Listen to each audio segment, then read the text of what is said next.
Welcome to the Outer Realm with Michelle DeRoche and Amelia Pisano. Airing live on the United Public Radio Network, 105.3 FM in New Orleans.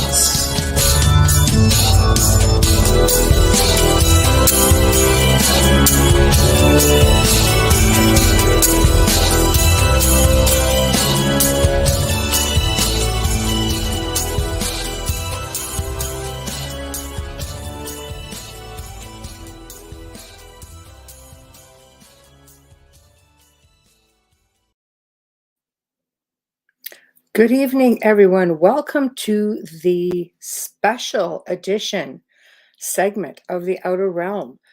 We are not broadcasting live, but we are on the United Public Radio Network and UFO Paranormal Radio Network. And of course, we're fully supported by Folgers Coffee. And when you watch this segment, it will be on Roku. So please make a point of venturing out to Roku. So big thank you to Folgers Coffee for sponsoring yet another segment of the Outer Realm. Big thank you to Dr. Snick, the Sonic Surgeon, for his intro and his outro. He's an award-winning composer of Halloween horror, sci-fi, and dark wave electronic music, which can be found anywhere that good music can be found. Big thank you to Steve McGinnis, who is the artist behind all of our banners here at the Outer Realm. So thank you as well for your contribution. Tonight, this special edition feature welcomes back one of our personal favorites, which is Brian Allan. And he's going to be discussing his book, his new book, The Book of Secrets. And I have to tell you, I wish we had a lot longer because it is a fantastic book. And I have no doubt that you guys are going to enjoy this very special feature, which is airing, of course, after the main show tonight. So sit tight and enjoy the ride. Here we are, Brian. Hello. Hi. How you doing? Good. How are you? Doing pretty good. I was going to say, if we stick to these three chapters that I mentioned, please. Yeah, that's cool. We can touch on the rest, obviously, but yeah. Oh yeah, no, they were like three amazing chapters. I was just reading this, going, oh my God!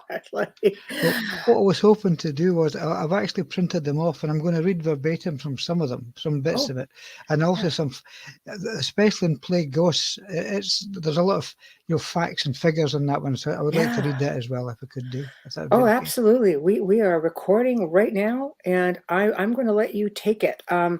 Basically, we'll start from, I have to say, the Collins Elite, the whole extraterrestrial hypothesis. I'm just, of course, I'm glued to the book. So that's good. I can't like stress it enough. Like, people, go out and get this book. It's just phenomenal. So where do you want to start? I mean, where's the best place to start? There's so much information. Well, and I know you've got a plan.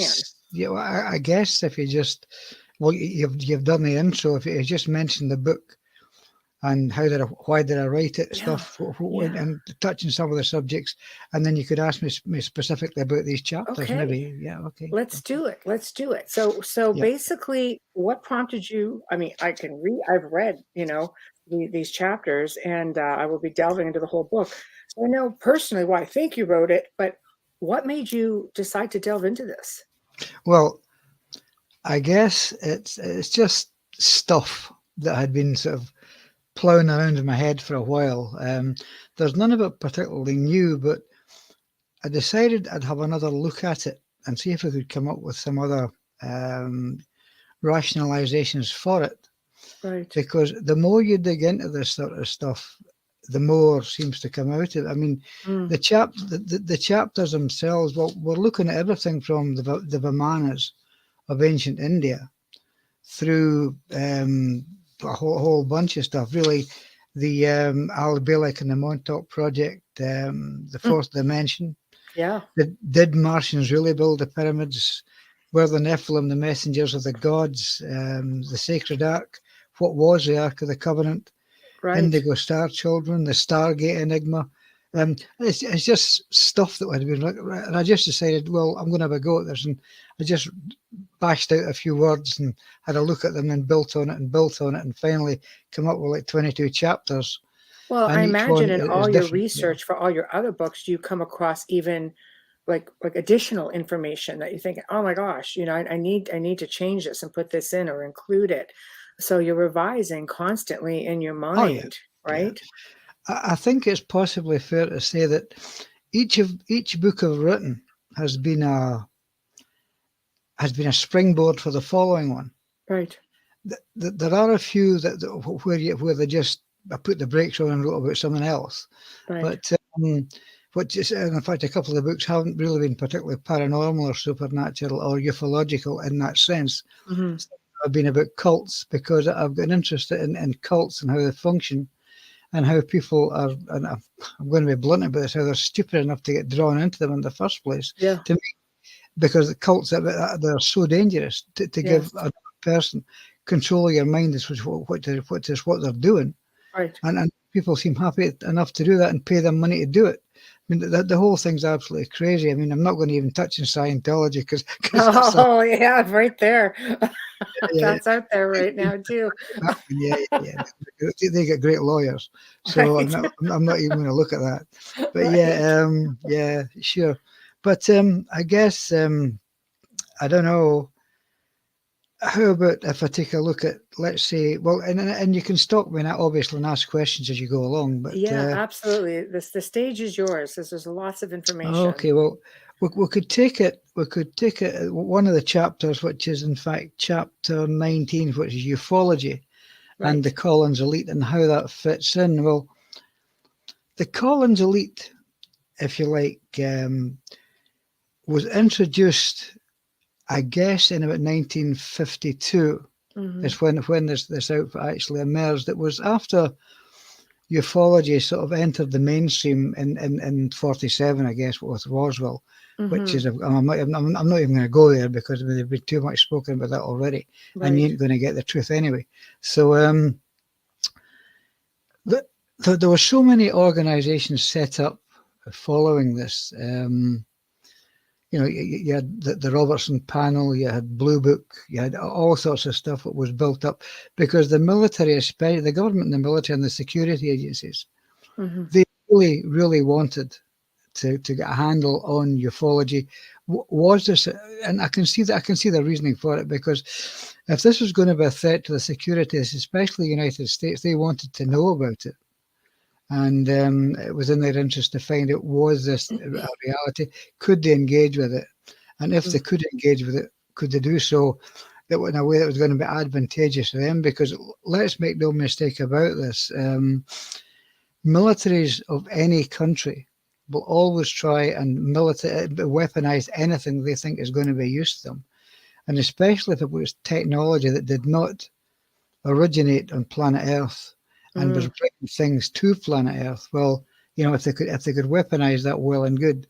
Now, there's been lots of stories told about how they got it and how they did it and all the rest of it. There were supposed to have been agreements reached where ET could take so many human beings, in exchange for technology. We know this is all supposed to happen. Whether it did or not is a different matter. But as far as the Collins elite are concerned and its connection to UFOs, that the religious right wing, especially in the USA, tended to associate ET with the Old Testament and angels and demons from the sky. And this is where this all started.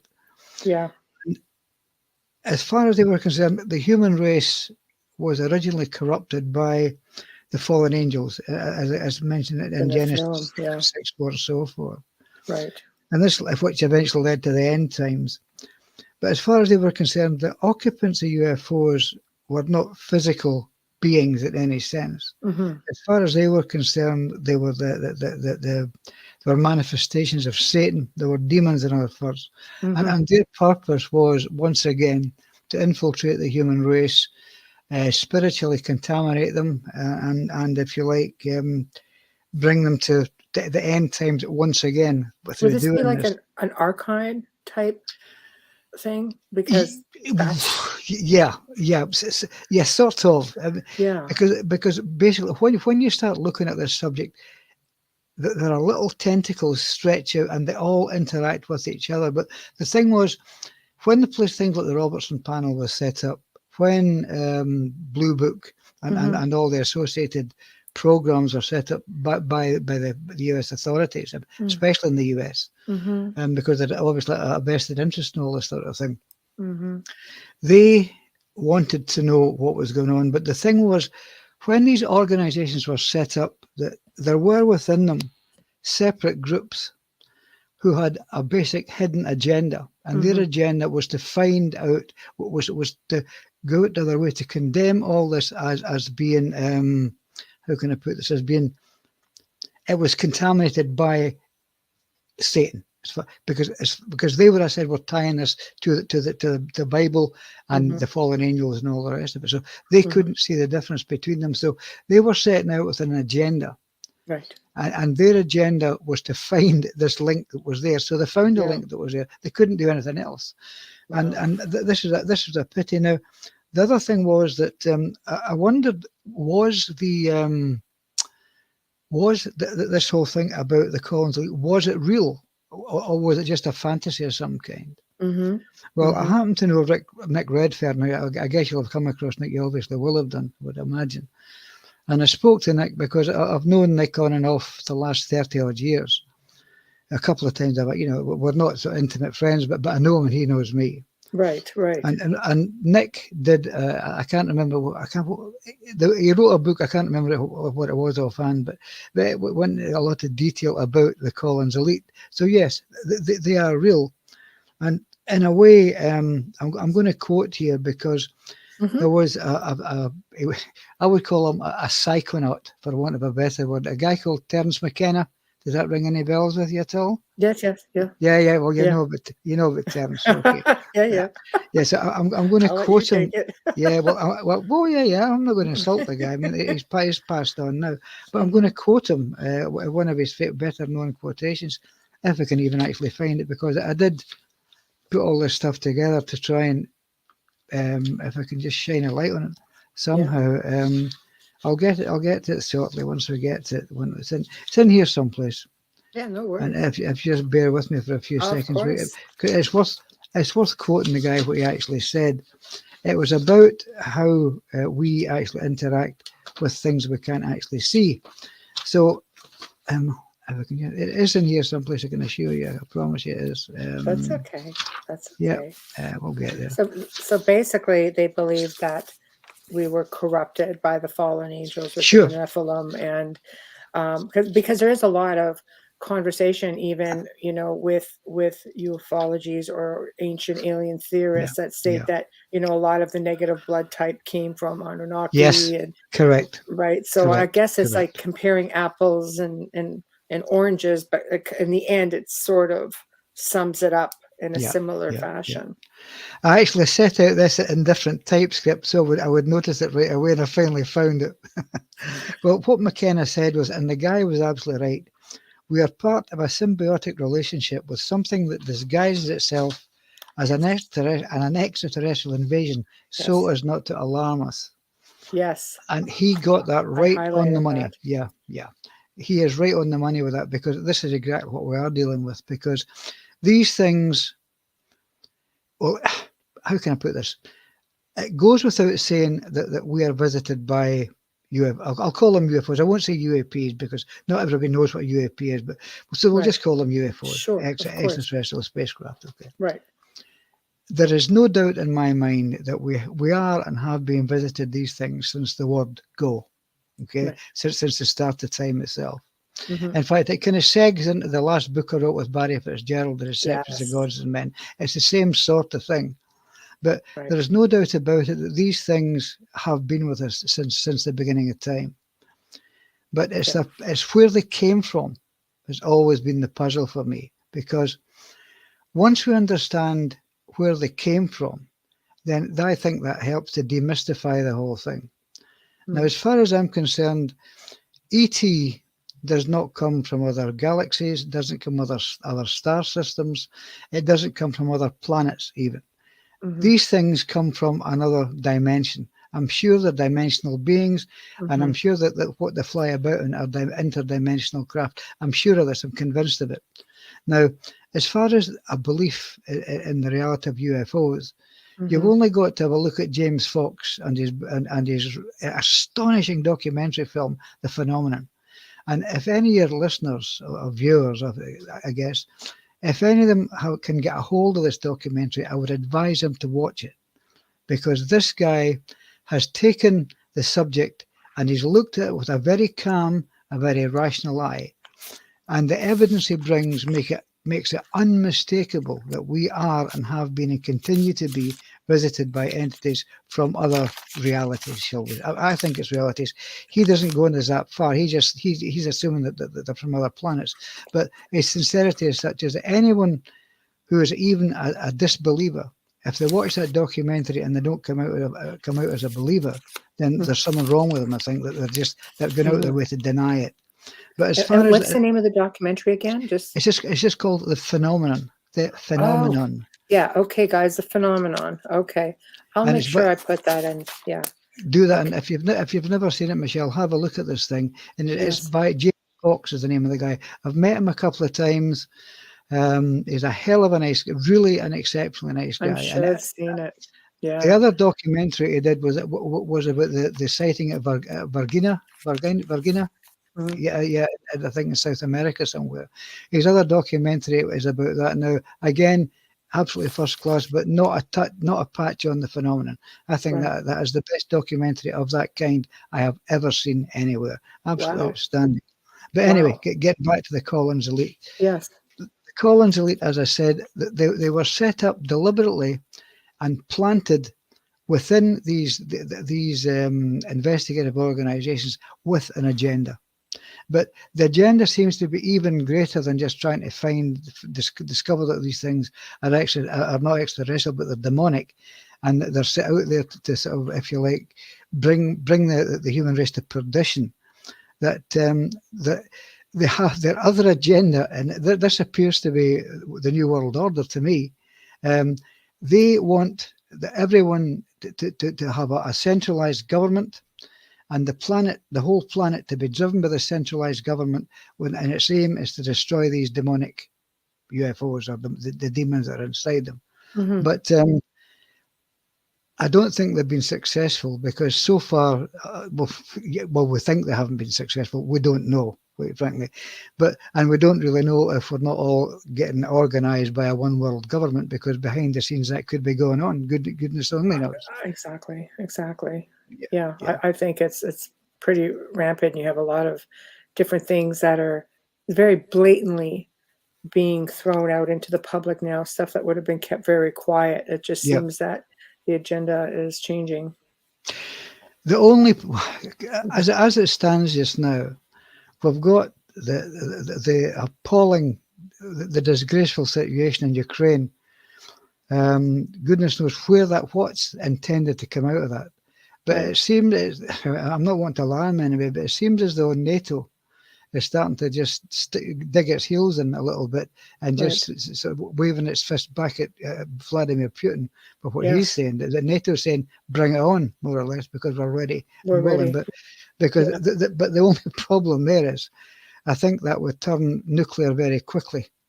And that again, that's it all. That's the ball, as I say, on the slates. That's it done. Mm-hmm. We're all dead. So, but anyway. Yeah. Well, that would be detrimental to everyone, I think, at this stage. Absolutely. I tend to be considered, or more concerned as well about like spiritual warfare. Because everything we're going through, like what we're talking about right now, even, it's just like people are being influenced, and you have a lot of people who are moving towards a lot of new age things. And now this is a good thing. People are open-minded. I'm happy for that. But when I was 14 years old, a friend of my aunt's was a priest, and he was very unusual. He was a young priest. And he said, what I learned in seminary? I'm like, what? He said, because he happened to be visiting. Well, I was visiting my aunt. He goes, the day is going to come where, and he spoke of a last pope. And he said, heaven will arise, or hell will arise, heaven will descend, and there will be a great battle. He goes, people are going to get fooled. They're going to believe in a lot of new age things. They're Mm-hmm. going to believe, they're going to try to stray away, from their faith. And he Mm-hmm. was really, really passionate and adamant about this. Mm-hmm. And I thought, oh, I'll never see that in my lifetime. I think I'm seeing that in my lifetime. Yeah. Brian, I think Yeah. this might be a thing. The strange thing, Michelle, is that I'm actually quoting that in the book. That actually appears in the book, what you've just said. Oh, really? Yeah, Oh, my yeah. God. Yes, And here's this priest who said it back like 40 years ago. Yeah, I'm 40 aging years myself. ago. But I'm just going to quote a little bit here Yes. regarding, the Collins elite. Okay. One of the papers purportedly coming from this group was entitled Deception of UFOs, What We Believe and Why. Mm-hmm. And emerged in 1998. And in it, there is a distillation of their findings since their inception in 1952, which is, as I said, when they first appeared. Mm-hmm. What it basically says is that the Earth is being prepared for Armageddon, and that human beings are little more than containers for souls that can be harvested in the service of Satan. And the only way to salvation is, apparently, to embrace Christ as your Redeemer, and then all will be well. But one of the strangest aspects of what came under their oversight was the possibility that a project was underway, driven by these non-humans to create hybrids of humans and aliens to serve the Antichrist and Satan during the end times, and the time of Armageddon, in fact. Because never forget that the fundamentalist Christians believe that this, along with the rapture, is literally true. And because when I first heard about the rapture, it's not all that long ago, in real terms, about 10 years ago, I came across the rapture, and I thought, what? I just shook Sounds my like head. the missing 411. Just about getting there, yeah. But the thing is that so the rapture kind of will happen. Even the ultra rational realm of science has its fair share of these right wing Christian believers. Right. So I don't know how to balance the hard science with this particular strain of religion that they're actually coming from, but I hope that none of your people who watch the show are going to be upset by all this. But this is just how I see it, and I'm just not going to call it any other way because that's how I see it, and that's based on, I guess, having looked at it. I've been in this. I think we discussed this the last time we were on your show. Okay. I've been involved in this since I was about 2.5 years old, when I had my first encounter. Right. And I've had various encounters throughout my life. I've never sought them. They just happened. They were just there, and but initially I was a bit concerned about it. Now I just let it wash over me, and I just say, well, thanks. Yeah, I'll see you again sometime, and they always turn up again. Yeah. So I have had these encounters all my life, and so I'm well aware of what can happen in the background and in the foreground. Stuff you're aware of and stuff you're not aware of. And you're just better to let it wash over you, because if you try and fight it, it's just going to crush you. Simple as that, Well, it's better to be aware and educated. People do like to go through life blindly, though. Safe. Well, to some extent you can, but you've got to, I think, can use the same. You've got to cover your ass, that sort of thing.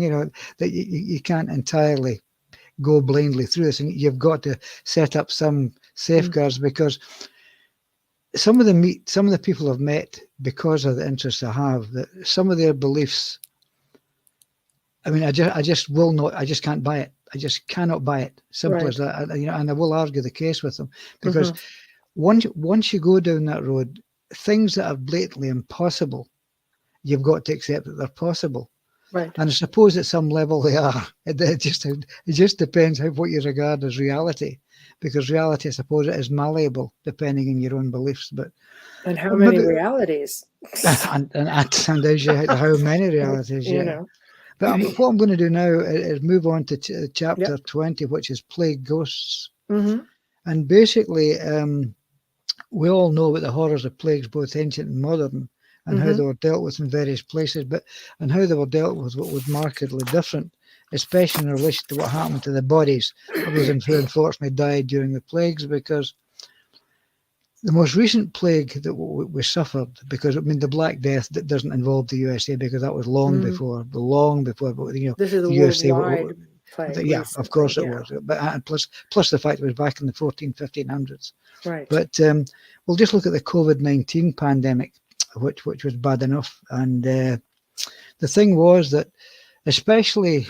I'm going to stick with the US. I'll move on to my own country, Scotland, a little later on. But and I've been to that location, so yes. Yeah. Okay. Yeah. Well, initially in the US, especially in the city of New York, which is one of your biggest city, that when people died, if there was no one to claim the remains or they couldn't afford the cost of a funeral, the corpses still needed to be interred, which is the way it was. And this was usually done as cheaply as possible. And you've heard the term Potter's Field? Yes, that's right. Yeah. Okay. There was a sort of communal Potter's Field where the dead would be interred. And there were places where cemeteries for the poor or the homeless. In the case of New York City, this is in fact a place called Hart Island. I don't know if you've come across Hart Island at all. Yes, I'm familiar with it. Yes, yeah. It's been calculated that over the years in excess of 1 million people have actually been buried on Hart Island. And most of them now in mass graves because of the sheer volume of bodies.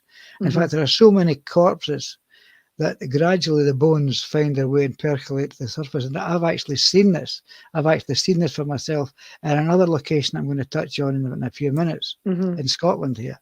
And it was actually a thigh bone that I found. And when I said to the guy, when I said to the guy who one of the people who look after the public cemeteries, I said, "Look, what about this?" Oh, he says, "We'll just reinter it at some point and say words over it and just reinter it," which is fair enough. But this happens all the time, and in Hart Island, that's a concern. That's a lot. Yeah, a million bodies. Yeah, but so what I was going to say is this.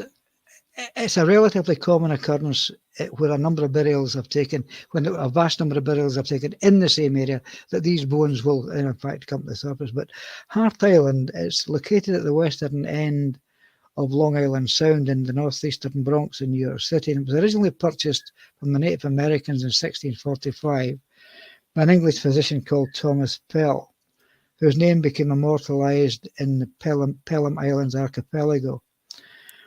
The island was eventually sold to New York City in 1869. It's also colloquially referred to the Island of the Dead, which in effect it is. Right.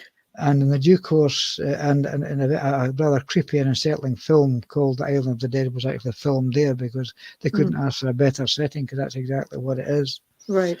Now, because of its relative isolation, it served a variety of purposes. One of its first practical uses was in 1864, when it was used to train what were formerly known as the United States Colored Troop Battalions. You can't say that sort of stuff now, but then you could, because it was the way it was. Right. But during the American Civil War, it was used as a prisoner war camp, when over 3,000 captured Confederate soldiers were actually imprisoned there. 235 of whom died and were buried on the island itself. And latterly, though, there was a women's psychiatric hospital called the Pavilion, and a prison and a tuberculosis sanatorium were constructed on the island. And during the paranoia of the Cold War, a battery of night-guided missiles were even located on there for a while.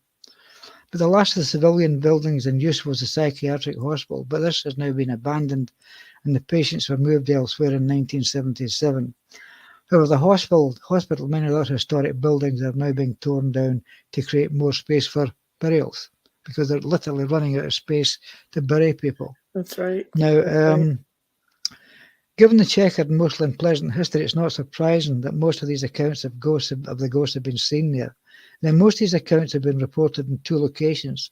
One is on the site of the original prison, another is where the asylum once stood. And the reports range from sudden feelings of severe nausea and intense cold spots to claims the individual being physically pushed to the ground by, well, spirit, I guess. Yeah. Now, another commonly reported phenomenon that encompasses the entire island is the sensation of being watched and of someone standing right next to you, especially in the ruined buildings. And this is when the person involved knows that they're the only person on the island, and sometimes they actually are.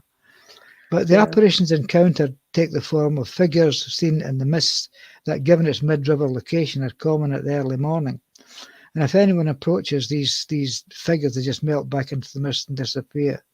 But stranger still is the curious fact that it's not so much of the experience that people have when on the island, it's what happens after they leave. There were reports of people having particularly powerful dreams about the island as it was when it was still in use, especially the often brutal forms of treatment used in the asylum, because in the early days of treating psychiatric patients, they were not exactly kind to them, put it that way. And you know, the ECT treatments used to give them were actually horrific. I mean, it's not. I think it still happens, but it's certainly. I think they drugged them before they do it, but before they didn't, they used to bang this voltage through their head when they were, you know, still awake. Right. But the island itself is notoriously haunted, and given the number of bodies that were buried there, it's hardly surprising. But the reason I mentioned the bone, and I mentioned finding this bone, it was actually it's at the location of Greyfriars Churchyard in Edinburgh, which dates from around 1621. And the cemetery contains the last remains of victims of the many assorted diseases that ravaged overcrowded and frequently filthy towns and cities in the British Isles, and Edinburgh was no exception. But as with Hart Island, Greyfriars and the adjoining Covenanters prison contain more bodies than they were originally designed for. And again, like Hart Island, the bones of the deceased often gradually percolate to the surface. And the paranormal activity reported in Greyfriars, and I've actually been there and investigated this for myself, is not a recent event, because the church has been the scene of various kinds of psychic phenomena over several centuries, and some of them witnessed by more than one person. Now, I mentioned the Covenanters prison. Well, it gives a slightly misleading picture of the area that conjures up the impression of a vast, gloomy building. It's not. It isn't. In fact, if any of your viewers want to Google Covenanters Prison, Edinburgh, it will actually show you this. It's actually a length. It's an open length of ground. It's maybe 100 meters long, maybe 20 meters wide, and it's lined with mausoleums down both sides of it and along the bottom. It's fascinating. Yeah, You've seen it? I've been. Oh, okay. They threw me in the Mackenzie crypt, and I was waiting for something to happen. They were trying to scare me. I'm like, wrong person. Wrong person to scare. I'm here for the thrill, believe me. But I know it. Yeah. I found the history to be so sad, and the fact that they would take bones from many of these people that you're speaking of within the Royal Mile, and they would put it in with mortar. They're in the buildings. The bones are in these old buildings. Sure. So like the recycling, I guess. But it's such a sad thing when you walk through it and you realize just how old it is and the sadness behind it all. It's very heavy. You feel it, and the constant presence that you speak of, is definitely present. Like you feel it when you go in there. And of course, some people are still having issues with the Mackenzie poltergeist. Well, okay. We did the last investigation I did in there would be in the 1990s. It was well more than 20 odd years ago. Right. And in fact, I've given up all that kind of stuff. I just don't do it anymore because this sounds terribly blasé to say it, but it's same old. I say it all the time. Yes. Because you often found when you were going to people's houses, to try and help them, you had to act as a sort of therapist while you were there to try and calm them down, basically. And you did. Because most of the time there was nothing there. It was their imagination. And I can say this and put my hand in my heart when I'm saying it, is that I have some skill as an exorcist that I've cleared buildings and that I've cleared houses. And you don't have any particular skill to do it.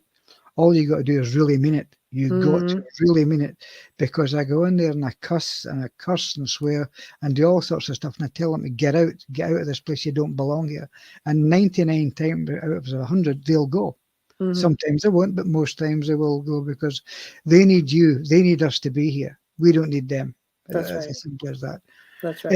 Anyhow, the whole thing about the Covenanters prison was they were the Scots Presbyterians who rejected the various religious changes imposed by King Charles I of England. We've now got a King Charles III, as you probably know. That's right. But not in Scotland, because the Scots all reject it. That's right.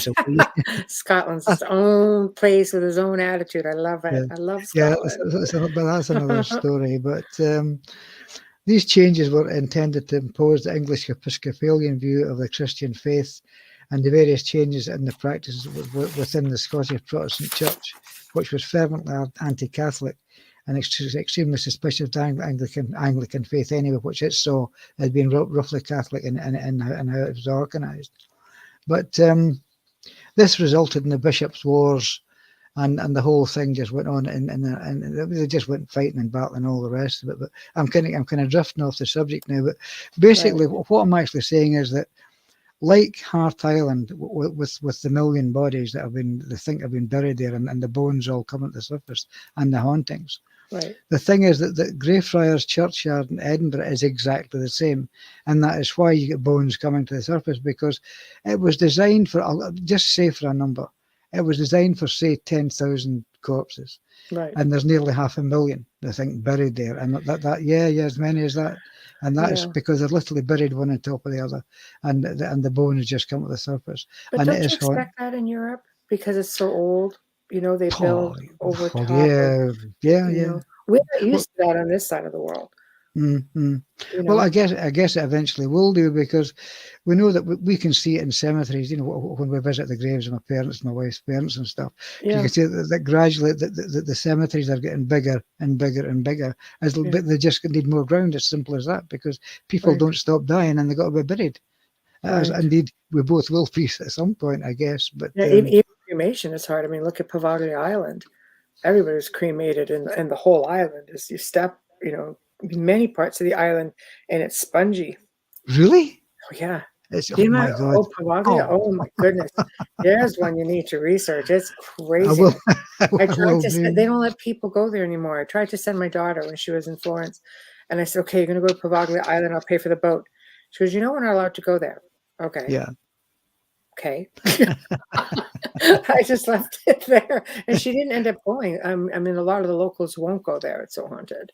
I'm not surprised. Yeah. But that was the plague. That's of the time, But it's fascinating. It's fascinating. Well, I think if we could move on now to the other chapter, let's do that. I've been waiting for this one. the Vatican Secret Archives. Okay, right.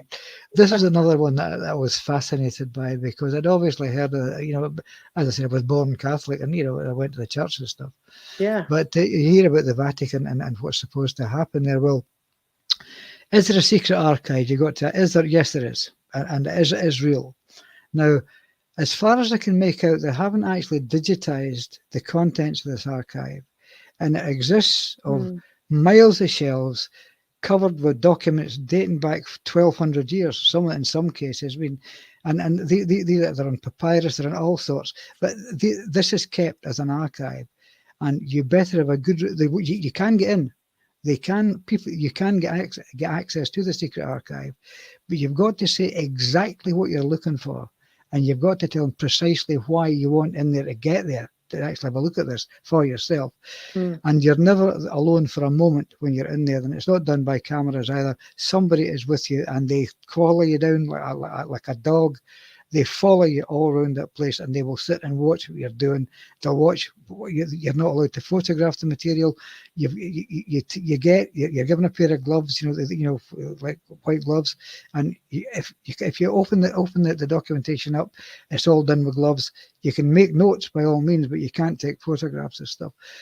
Now, some of the stuff that's in there, it ranges. I guess it's from almost like grocery bills to everything. But I think the biggest fear is that there's some stuff in the Vatican that could bring down the Christian faith altogether. I could totally see that. Absolutely. Of course, but some of the stuff that's supposed to be in there, for example, are the bones of St. Peter, because, as you probably know, that the actual, St. Peter was the person on whom Christ decided, I'll build my church on you. You're the man that's going to do it. Right.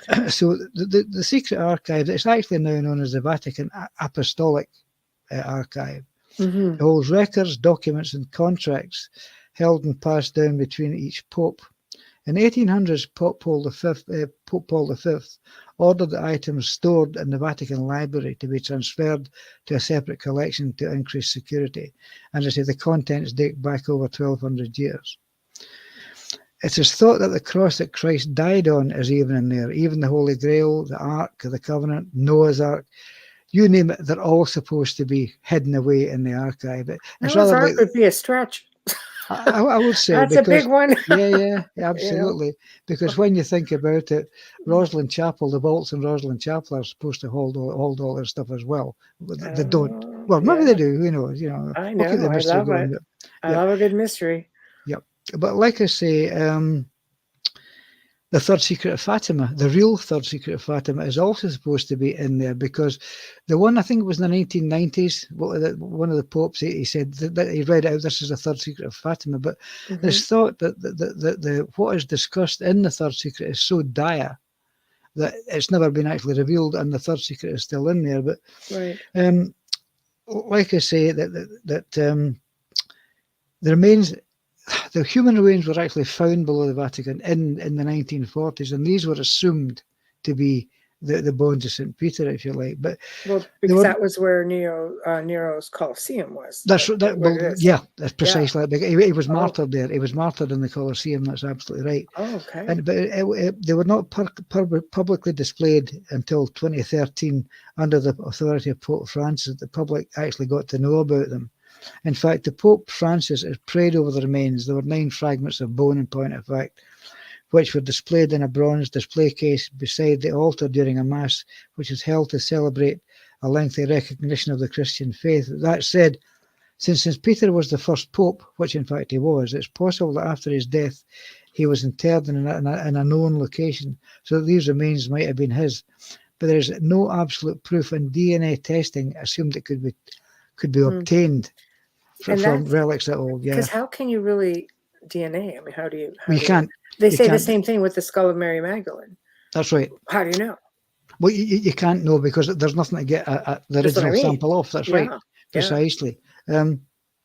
Other things that are supposed to be there. There's one called the Chronovisor. Now, Well, the Chronovisor, if it exists, it's got to be pretty good. But I think it was a Father Emeti. He was a physicist, I think. He's supposed to come up with this thing. And if any of yours, if you Google Chronovisor, it's fascinating. It's a thing that looks like an old TV set sitting on a pedestal, basically. Yeah. And this is supposed to see into the future, and and the past. And in fact, the priests or the people that were using it are supposed to have actually viewed the crucifixion of Christ, way, 2,000 odd year ago. Yeah. Although I tend to doubt it very much, whether that thing actually ever existed. It's a whole movement right now, though. Oh yeah. The Guardians of the Looking Glass. Now it's called the Looking Glass phenomenon, and apparently there are other Chronovisor type devices, and because they believe that this thing has fallen into the wrong hands, there's this organization that built one. And because it's a relatively new device, I mean, on the grand scheme of time, and they basically they'll go in and have a look and say, this is what's going to happen. This and these people are doing this, the elite, shall we say? And there's a whole bloody movement. So I don't know.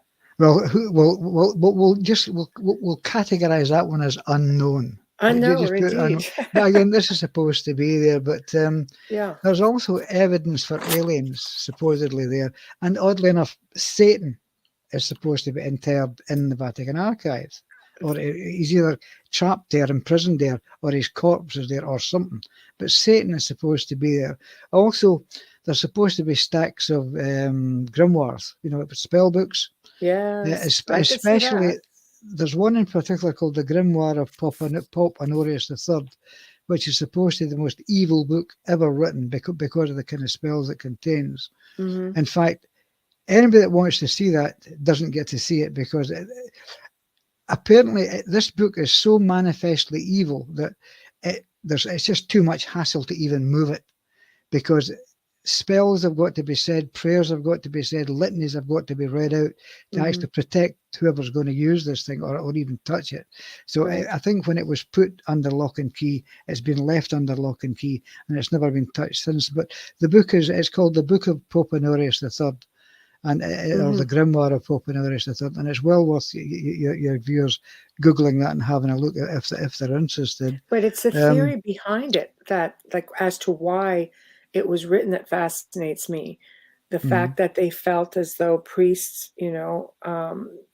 had a degree of connections with, obviously with God, with angels, and they felt that this would be a way for them to control demons. It sounds a bit like the Solomon story.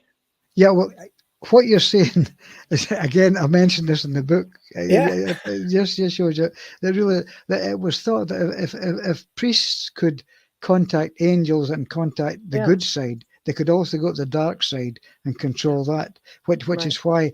But there again, Pope Honorius, he gathered all these spells, I guess, just to prove a point that they were all here and they were in this book, but he could control all that. But although I think he was taking a big risk if he even thought that. But right.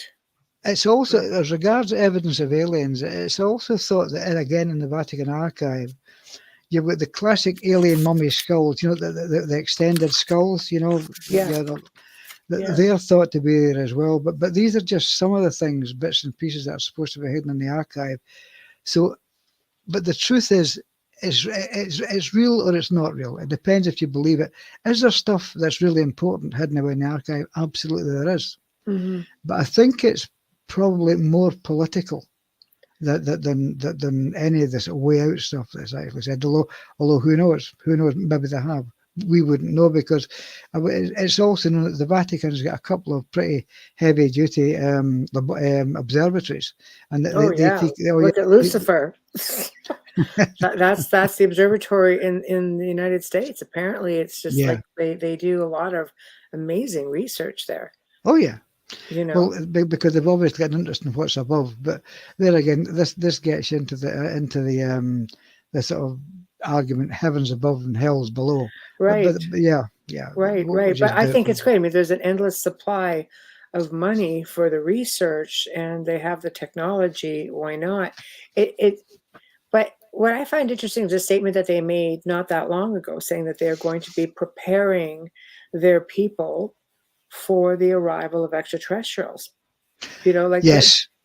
Pope Francis just really want to disclose some of this stuff, which is first. Like he's kind of keeping with the times.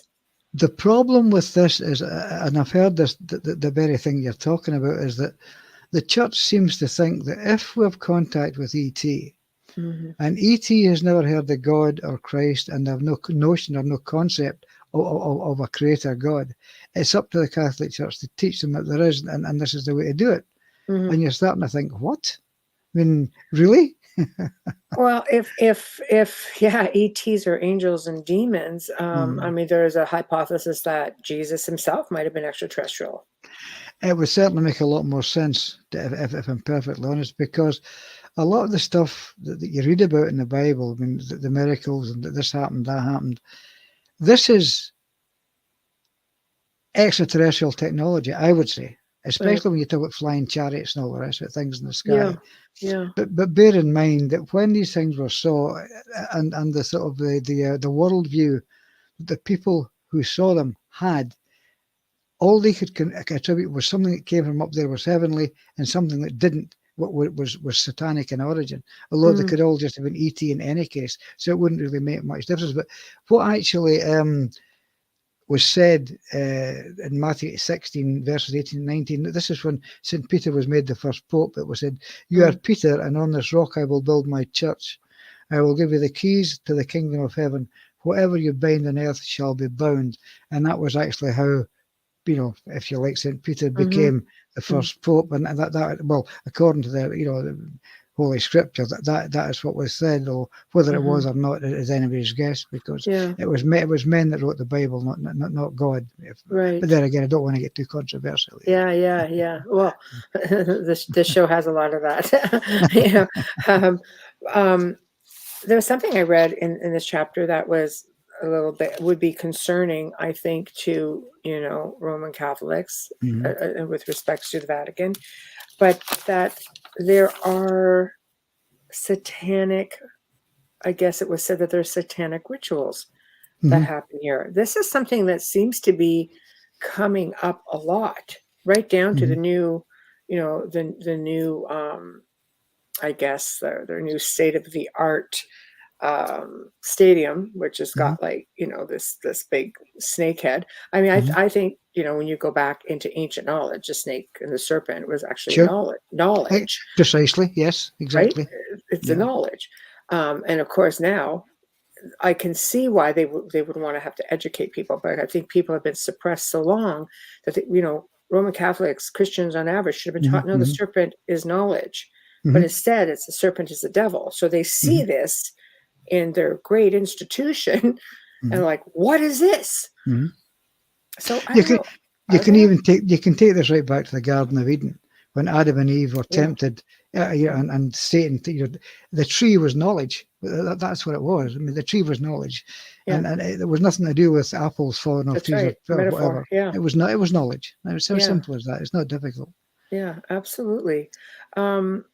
So again, another theory, because if there are alleged, satanic rituals that go in within the walls of the Vatican, there's a theory that states that maybe, especially when you're saying that the demonic have so much control, do you think it's reverse?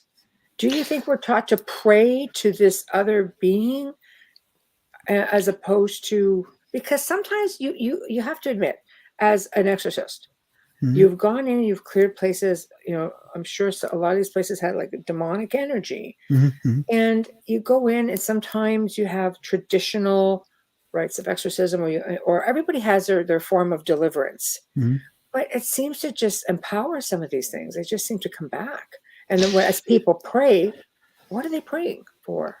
Okay, let's have a look at this, get into some sort of context. Yep. Prayers are spells, okay? Yep.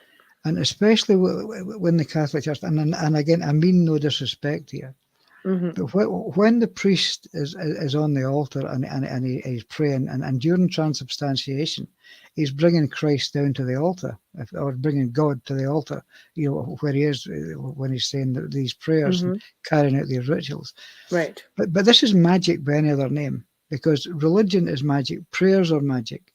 If you pray for healing, which people do, that is a magic spell, if you want to put that. But anything where you're trying to change reality or edit reality, but by wishing it to happen, that's a prayer. It's true, and it's a spell. It's true. People just will not and do not want to see it that way, because people get offended. If you put out a candle, they say, "Well, this is witchcraft." I don't know. They put candles in the church. That's not witchcraft. You light candles, right, for different rituals, like baptism, and, communion, and things like that. Like it's a representation. So you're right. There seem to be a lot of double standards, I think, with society with respects to how they see things. I mean, I'll say the Catholics have it together when it comes to exorcism in many forms. It's a say what you mean what you say, follow through, and they'll go in there and hand them their own rear end.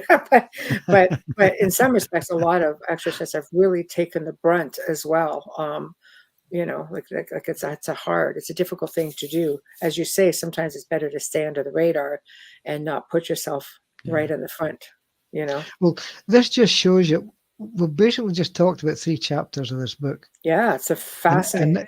Well, all I can say is, because I think we're just on for an hour. Is that right, Michelle? Oh, yeah, that's it. Yeah, that's cool. That's fine. Well, it's just that if anybody's interested to get this, the book is called Book of Secrets, Aliens, Ghosts, and Ancient Mysteries. It's published by Flying Disc Press, and I know you can get it on Amazon because I looked. And it's on Amazon. Yes. And I think you'll find that there's 20. It's not a big book. You can get through it in, I guess, 3 or 4 hours. But you'll find that there's 22 chapters in it. Each one is different.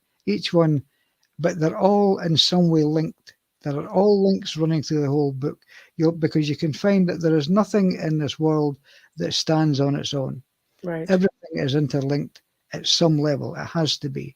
Right. It's the nature of reality itself, because some of the chapters, even one of the, I can't remember what chapter it is offhand, but one of the chapters looks at how we have tried to alter reality to suit ourselves, and it's not as simple as that. It's not as easy as you think.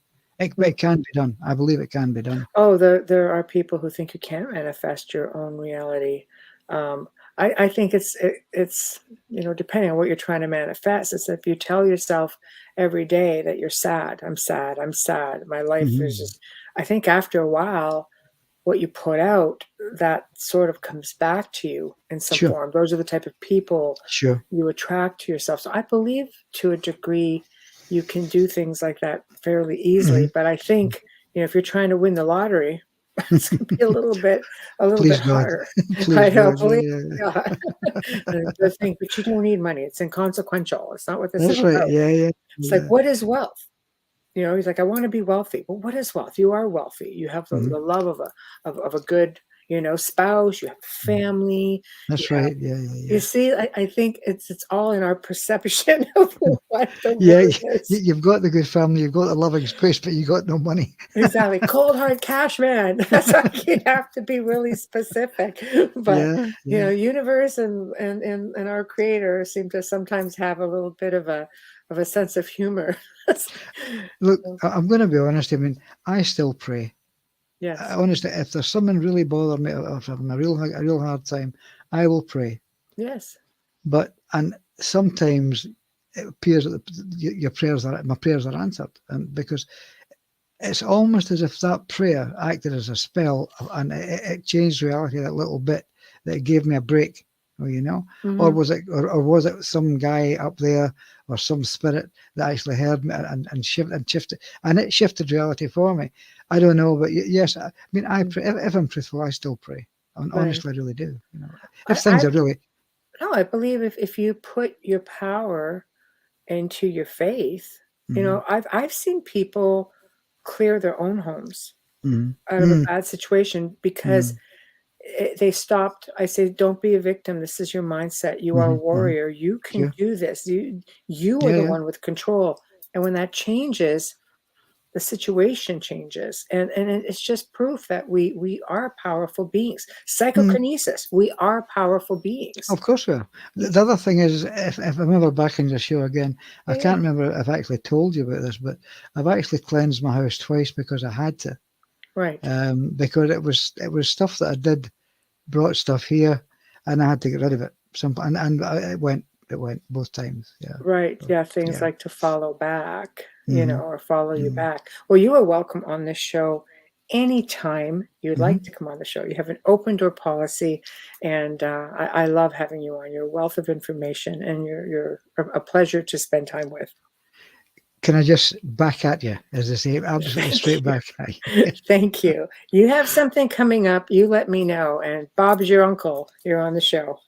Okay, Michelle. Thank you very much. And thanks for listening to an old man rumbling on here. I love it.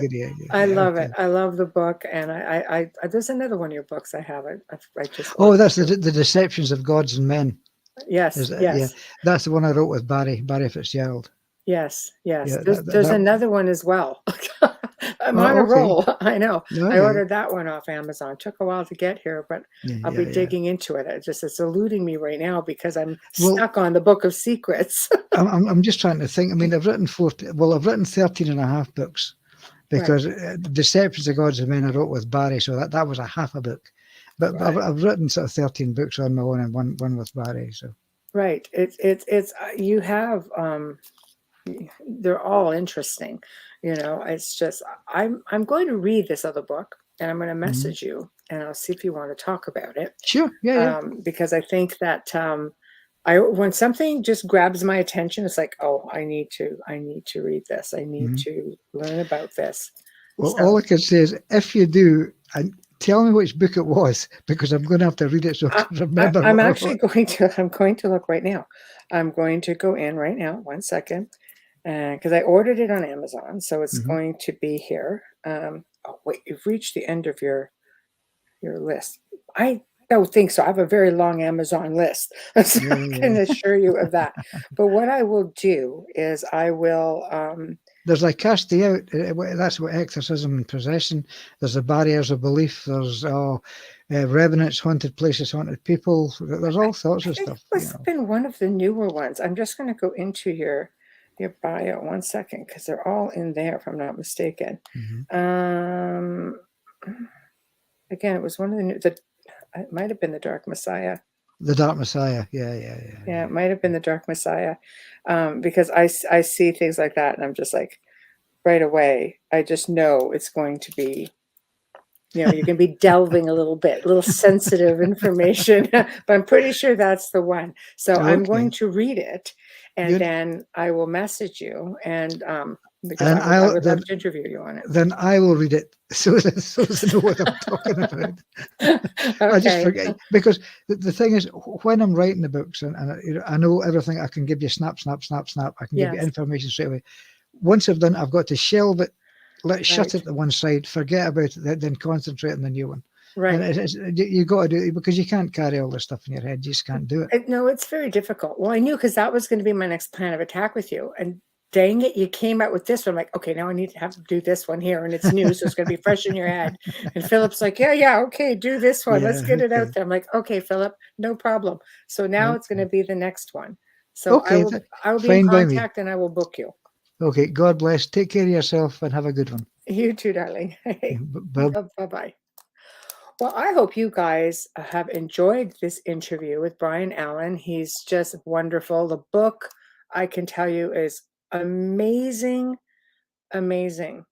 So please, if you just go check it out, the Book of Secrets, you can get it on Amazon. You can get it, probably through his website, through Flying Disc Press, message and reach out to Philip Mantle and check it out, because I'm never disappointed in anything that Brian Allan does. So thank you guys for tuning in to this special edition show. Thank you, Folgers Coffee, for sponsoring us. And thank you, Dr. Snick. Thank you, Steve McGinnis. And we will see you guys next week. Good night.